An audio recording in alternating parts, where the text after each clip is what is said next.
This is my 2013 Ram Bighorn. Just going to show you some features on the truck, do a walk around.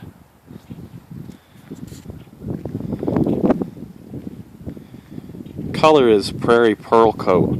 It's kind of a different color. Ram listed as being tan, but I wouldn't even call it tan. It's more gray when it's in light like this. And as soon as it gets dark, it looks green. So it's kind of a different color. It's a color you definitely have to see in person, because if you don't see it in person and you see it on Ram's website listed as tan, it may put you off a bit. I don't like tan trucks, but this truck is kind of a unique color.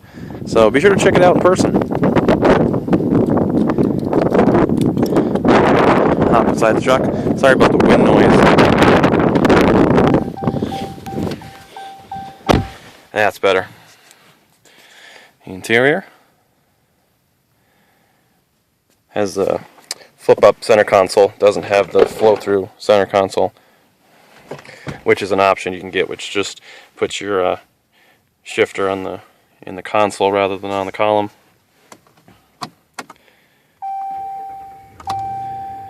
But if you get the center console, you don't get a bench seat, and every vehicle should be equipped with a bench seat, just because it's cooler.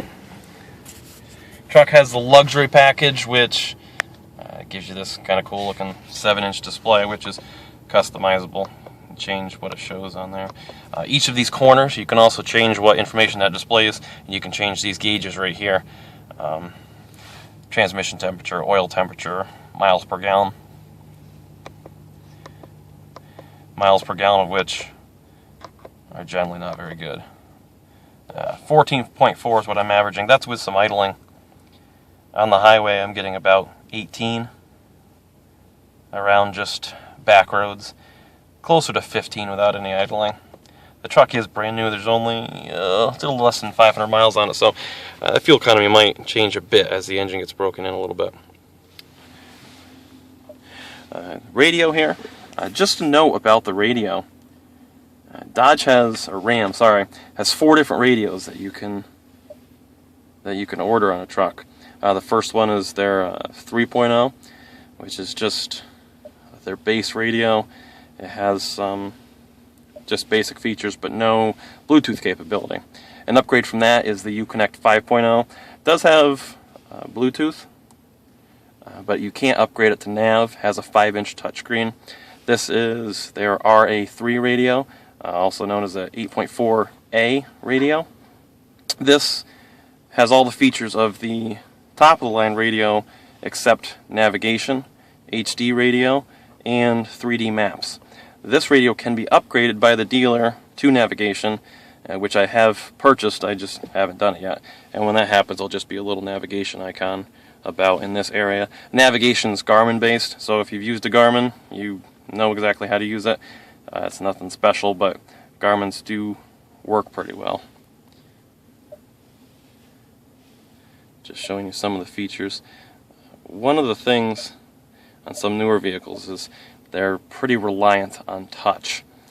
This truck does have the heated seat and steering wheel, as you see, but there's also hard controls down here to do the heated seats and wheel. A lot of systems like the Ford My Touch are really touch-based, so you don't get any hard controls on some of the Ford vehicles. Even the hard controls are actual touch controls, which is kind of a pain, actually. Ram does a pretty good job of putting hard controls where you want them. Your fan speed, your temperature, volume on the radio, tuning on the radio. So while you can control all of that through the touchscreen interface if you want, you also have the option that you can use the hard controls too.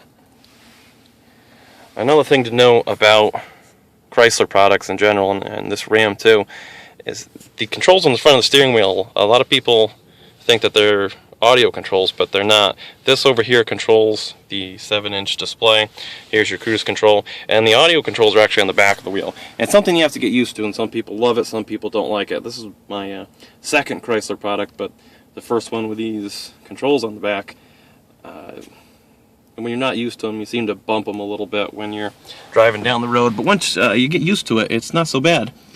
On the left side is your controls to change the station. On the right side is the volume, which is a little bit backwards from what I'm used to. But they seem to work pretty well. The only little niggle that I have is when you're using the iPod, to change to the next song you press up.